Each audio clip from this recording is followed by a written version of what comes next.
Hello, hi, welcome to Josh Thomas and Friends. This week we're talking about America, not politics. Not because I don't care about American politics, I'm absolutely obsessed with them. But I just think there is more to that country than who their leader is. For example, do Americans know that their chocolate tastes like vomit? Like, if you ask any tourist what Hershey's chocolate tastes like, the first word they're going to say is vomit. And I wonder if Americans know this fact that it's literally because Hershey's purposely makes the chocolate taste like vomit. Because in the olden days, before refrigerated shipping, the way they would keep their milk fresh to turn into chocolate is they'd take stomach bile and put it in the milk. And now they have refrigerated shipping, but Americans have grown up with this chocolate that tastes like stomach bile, and they need that taste of bile because that's like nostalgic to them because the little bit of bile in their chocolate reminds them of going on vacation with their daddy and going camping and heating up a marshmallow over the fire and then putting it between some biscuits with a little bit of chocolate that tastes a little bit like bile. And Hershey's now can't delete the flavor of bile from the chocolate because if they delete the flavor of bile, then they've deleted the memories of your father. And to any tourist, it's the most shocking twist. The first Hershey's kiss you ever have, you never forget that moment. It literally tastes like vomit. This week, we're talking to my friend Lally Katz. She's American-Australian split. I'm Australian. I moved to America. I lived there for 8 years. And we're going to talk about what it's like in America. Hey, Lally Katz. Hi, Josh Thomas. What a lovely sweater. Oh, thank you. I think you look really nice as well. I don't know. I feel like I feel like maybe richer colors are more my color.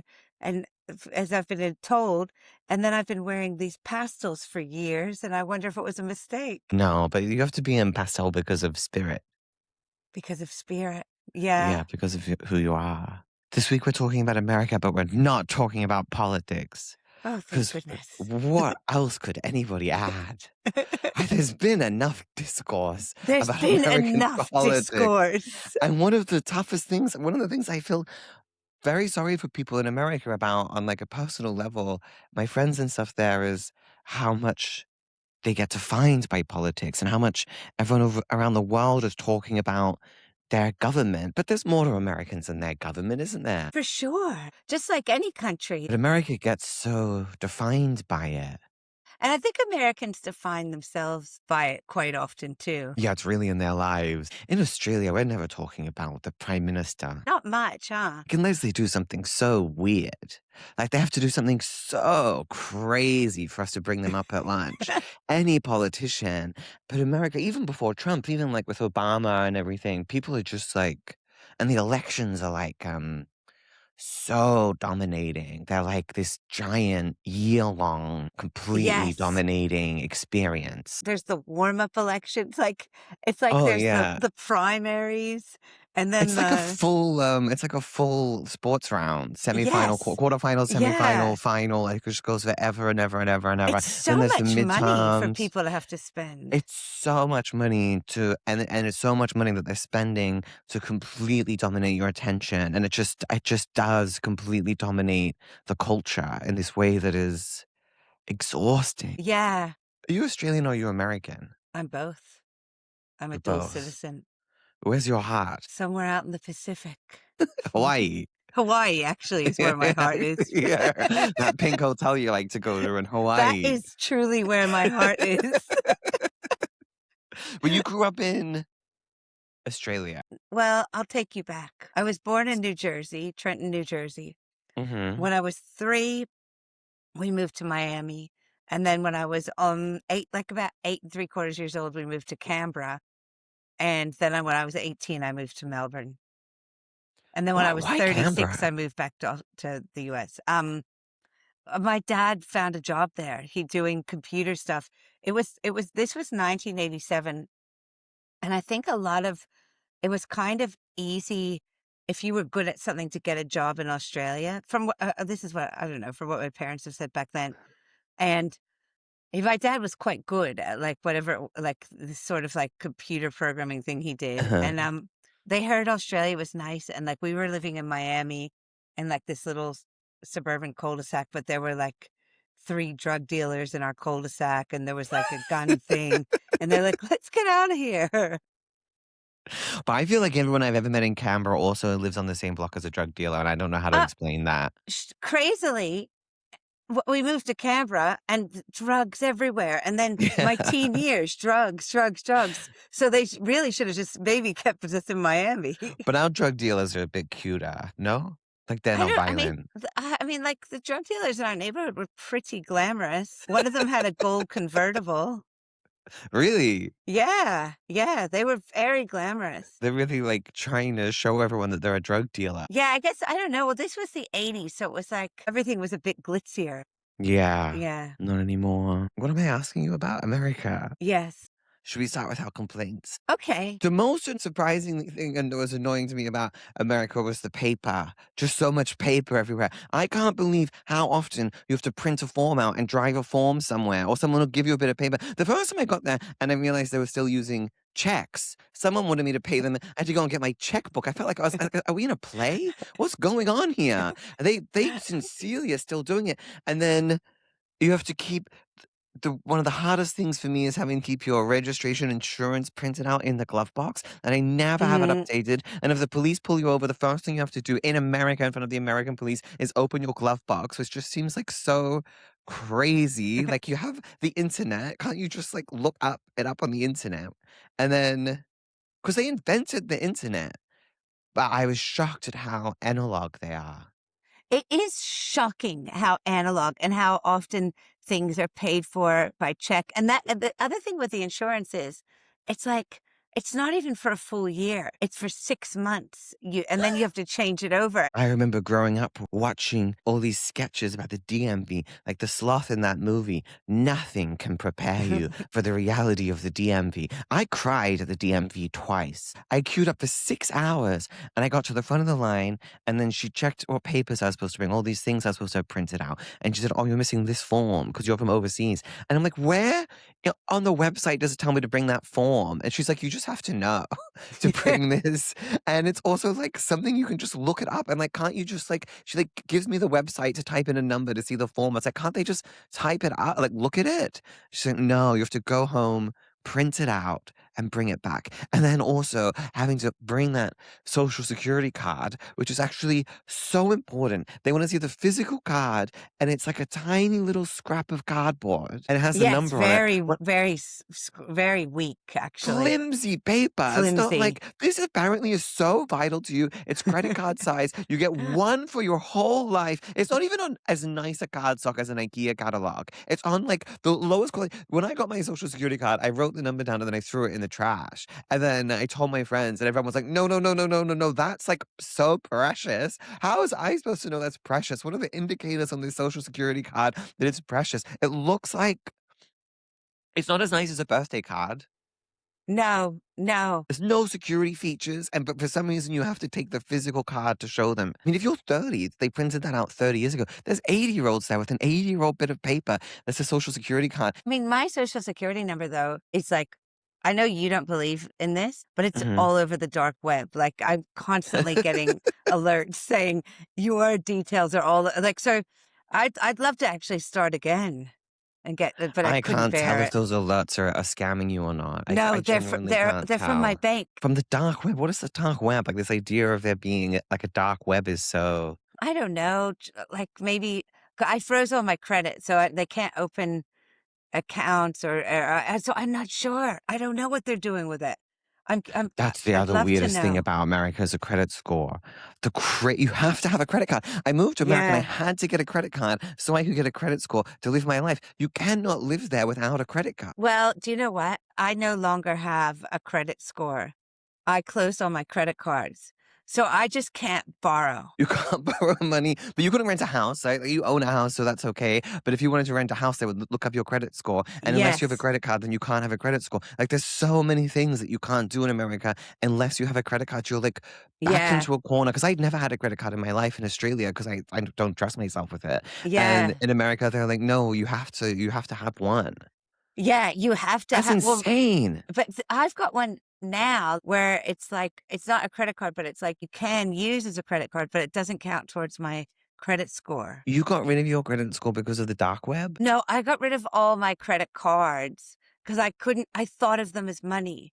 I just thought Yeah, of them okay, as yeah. money. And so I just kept falling into like massive debt all the time. And I was just like, you know what? I don't need this in my life. I don't need these Yeah. cards. That's what's so crazy about it is, ironically, if you've never had debt, then you have a bad credit score because you never got in the game. Yeah. So you have to borrow money to get your credit score. It's insane. And everyone's like, you just got to be smart about it. You borrow it and then you pay it off like straight away. It's a lot of chores, America. It's just a lot of chores. I'm tired. I'm busy. I don't want to be getting these cards. I don't want to go to the DMV. The thought of going, if I couldn't imagine a reason why I'd ever go to Vic Roads here. They don't want me in there. They're like, stay home. I had to redo my Yeah. driver's test when I got there as an adult, which was such a weird experience because you're not used to as an adult doing a test or getting like honest feedback or getting a Yeah. score. So I had to go and do the theory test, and it's shocking how much, like I know how to drive. I've never been in a crash. I've got no fucking idea. I have no Yeah. idea what the rules are, it turns out. And then I failed my driving test the first time. Did you do it in Hollywood? Yeah. The thing about me is I've never looked in the mirrors in my life. I've never looked in a rear vision mirror. And I actually genuinely don't understand why I need to worry about what's happening behind me. Do you know what? I was actually the best advice in my life I was ever given was by this woman who told me, "Don't look in the rearview vision mirror. Don't look. It's none of your business."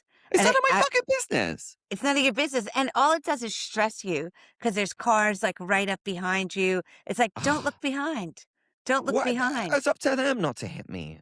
Yeah, They want you to look in that rear vision mirror every 3 it's seconds. ridiculous. It's Absolutely actually not. not safe. You lose your balance.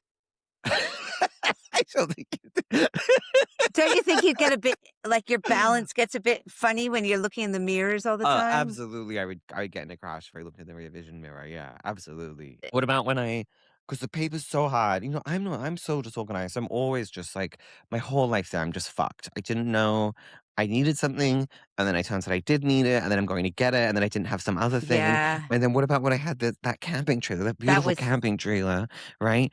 Like a whole gorgeous off-road camping trailer, a and then one day they tragedy. towed it, and then the, um it went to the impound lot, and I went to the impound lot, and they needed me to bring a bit of paper that I didn't have.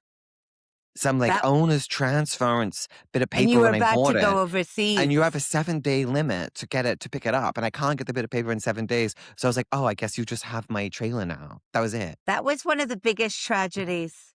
I spent 2 days on it, and you said to me, "You just have to give up. You're never gonna get it, and it's just you just give up now, then it'll be less painful."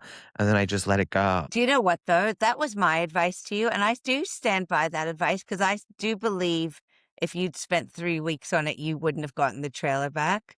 But Well, so I would've my run out of time. you would have run out of time. Yeah, you would have yeah. So I stand by that advice, but whenever I've mentioned that to anyone, but my husband, Christian, still feels an immense amount of pain about you and that trailer.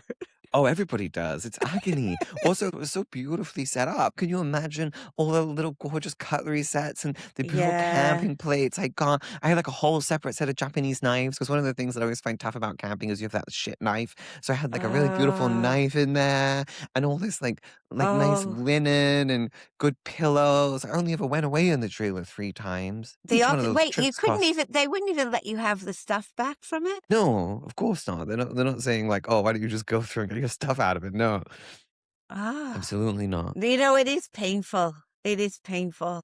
But can I tell you this about food? When I was in Australia a few weeks ago, I got a real shock at the quality of the food and water compared to Oh, the yeah. quality of food and water here. And I was like, oh my gosh, fish Mm, is completely different than mhm. was thinking it was over the past few years. And like meat and milk Yeah. and They're like prawns. You go to over there, you get a salad and you add prawns, and they're these, like, completely thickly. flavorless, giantly engorged, like, so injected with water Yes. or something. Everything's so big, like, the strawberries are so big. I'm always like, "Gotta scrub that cantaloupe because who knows." Oh, because they always have, like, listeria and the cos lemon. Yes. Yeah, and Yeah. stuff like that. Yeah, Chipotle is closed down in America all the time because somebody put listeria in the cos lettuce. No, but it doesn't get put in here. No, Uh, it's that it is genuinely like the eggs have salmonella on them. Have that's the weirdest thing in America. You can't eat raw eggs, but in yeah. Australia you can eat raw eggs, and that is just the weirdest fucking thing. Why can't you eat their eggs raw? What are you guys doing to the eggs? Why don't you just not do that to the eggs? And then you don't have to worry about getting salmonella from them so much. Do you know what? Also, they're so Yes. freaked out about salmonella and the way they cook their chicken. It's always so overcooked. It's like you probably like it. This is how you would cook Oh, your listen, I chicken. am Yeah. eating chicken that you could snap in half. You know, I had chicken carpaccio recently. What's that again? Raw chicken Are you insane? in Tokyo. Would you Oh, have it in Japan? Would you have raw chicken in Japan? no. No. No, I had it. It was yum. I But liked it. you liked it. Yeah, I'd have some right now. Did you like it raw or cooked better? Obviously, you would prefer it cooked. The truth is, I don't even really like sashimi. I don't even really like it Yeah, that much. really, why? I The just prefer it texture. cooked, yeah. I prefer most things really well done, even vegetables. Yeah. That's disgusting. I like Soft broccoli broccoli. very so soft. Yeah. It remind me of my grandma. It ma Yeah, it I made me feel can. nostalgic, I think. The other real food thing that creeps me out in America is, how comfortable they are with unrefrigerated milk, and they call it creamer, and they're like they just have creamer in their life. You go to a hotel, and instead of milk, they put creamer, which is like I just like a dairy product, maybe? I don't know what it is. I don't But know it's what just it's those made little out of. capsules, isn't it? Like, it's like those little peel-off Sometimes things. it's little capsules, but then, like, in the offices and stuff, they'll have creamer. And, Anthony, our friend Anthony, he has it in the house. Sometimes I go over to their house and they have creamer in the house. And I'm like, why are you guys having this, like, milk flavored liquid that's unrefrigerated and sometimes it's flavored? But they sort of like it. They See, like the creamer. And I just find that it's like, it's not food. like creamer, but I do like cream. Of course. That's Yeah. exactly, of course you like cream. Yeah, that's food. Creamer is like and you pour the creamer in, and the way it swirls in the coffee, it has this, like, Uh, disconcerting, like, it doesn't blend for a while. Do you know what I mean? It looks all, like, yes. spindly, and then you stir it in, and then the coffee goes sort of Yes. gray. Yes. I find that Yes. really spooky, and they're fine with it. The Like, they love processed cheese, and I'm on their side with that. delicious. Processed cheese is incredible, and that is a good way to Yeah, live, but not the milk. Should we move on to compliments about America? I think so. What do you like better about America? Look, I love both places, and so when I was in Australia recently, I thought, "I wish I could live 2 lives at the same time, or maybe more in both of these countries." But what I love about America is I've just always loved the feeling of it here for some reason. Like how energetic they are. Yeah, I guess energetic. Just like going, here we are in America. Like I just, for some reason, I like that. I like the things that are really American about it. Like I like the diners. I like the Uh-huh. restaurants. Like I like the look of like the uber Americanness of it. Yeah, how, I really like how clearly everyone talks. Actually, the thing that Yes. America really did for me is because you can't be self-deprecating there, which was like so hard to Yes. me because it was my entire personality. And I would go out I'd be at a party at like a showbiz party, and they'd be like, "Oh, what are you doing?" I'm just like, "I'm just making a show. It's just like a little show." I have my own TV show, right? I'm like, "Oh, I'm making a show, just like a little show," and I'm just like trying to be polite, and this person says to me, "Well, I'm sure it's big to somebody." I'm like, "Oh yeah, yeah, yeah." And then you learn, like, you just can't be self-deprecating because they, like, literally believe what you say. Yes. So then it's like, actually, Yeah. you have to be careful how you talk about yourself because you need to present, like, the truth or, it's okay to be nice to yourself, and I left being so self-deprecating behind, and I think it was better. I think my life is better for it. Do you know what? It is better not to be too self-deprecating. I'd had to learn to be self-deprecating when we moved to Australia, but then I learned it so well that when I came back here, I was like, I'd be meeting with people. I was like, yeah, well, there was stuff I liked about that project and some stuff didn't work and blah. And they're like, okay, why are we meeting? You know, like, it was and Well, if and you're it not talented, then why yeah. let's not do let's not do it. Let's not do it. Yeah. But then they do lie too far in the other direction where you do a meeting and they always make you think that you're gonna leave the meeting with a project, and that's not true. Yes. And they just lie to you. And I always like back when Australians used to go to LA to try and make it in show business because they used to have an industry, um, they would come and, like, stay at my house, and you would see, like, the first 6 days, this Australian do all these meetings and get up this, like, huge high and these, like, big Uh-huh. eyes, and they're like, "Oh my god, this I've country made loves it. me," and you kinda always have to be like, "Just wait 2 weeks and see, like, if anyone follows up." Right? Well, Like, the end of the conversation isn't the end of the meeting. The end of the conversation is, like, if and they never mean it, and it's, I find that's quite toxic, I think. I do think, like, maybe 1 in every 15 meetings, something does come of it. I've never had anything come from a meeting. Well, you've had shows made and stuff, so that, like, that came from That was a pitch, though. A pitch is different to a meeting. I'm going in yeah. with a structured exercise of like, I would like to do this. Would you like to do it? Yes. Yes or no? And you have to let me know this week. And then Yeah. that's a productive conversation. But a general meeting. I remember once I went for a general meeting in Melissa McCarthy's company. I was so excited. You know what I mean? It's a big meeting. And then I walk in and this lady's she's like so harried. And she's like, oh, and she's like looking over her shoulder. And I guess like something was happening in the office. I don't know. I guess Melissa was in or something, or they're like Uh-huh. in some crisis or something. She goes, "Yeah, yeah, we're just gonna meet downstairs at the coffee area." And she literally walked me out of this giant, beautiful office, down 3 flights of stairs, and then we sat like with like the like under the stairs, like where Harry Potter lived, basically. There was like 2 chairs under these stairs, and she sat there and she's just like talking to me. This is when I had a show on the air. This is like I was like making it, and I was like, "Oh my god, this is why are you taking these?" And the reason why they're taking the meetings in Hollywood is because your agent wants to tell you that they're doing something, so they book you the meeting. The person taking the meeting, they need to tell their boss that they took a meeting, right? At the end of the week, they're Mhm. like, "What did you do this week?" And they say, "I had a great meeting with Josh. I had a great meeting with Lally." And then they look like they've done something, and that's what they get out of it. We just have like a weird day. We have to spend hours not really sure what to do, put a little Uh-huh. outfit on, park somewhere annoying, get a little bit of cardboard that they give you for your parking that you go and get stamped. You sit there, they lie to your fucking face, and then you leave. See, that's what's I never took it as lies. I was like I was like, "They love me." Like, maybe, maybe we'll do something, maybe we won't, but in this moment, they love me.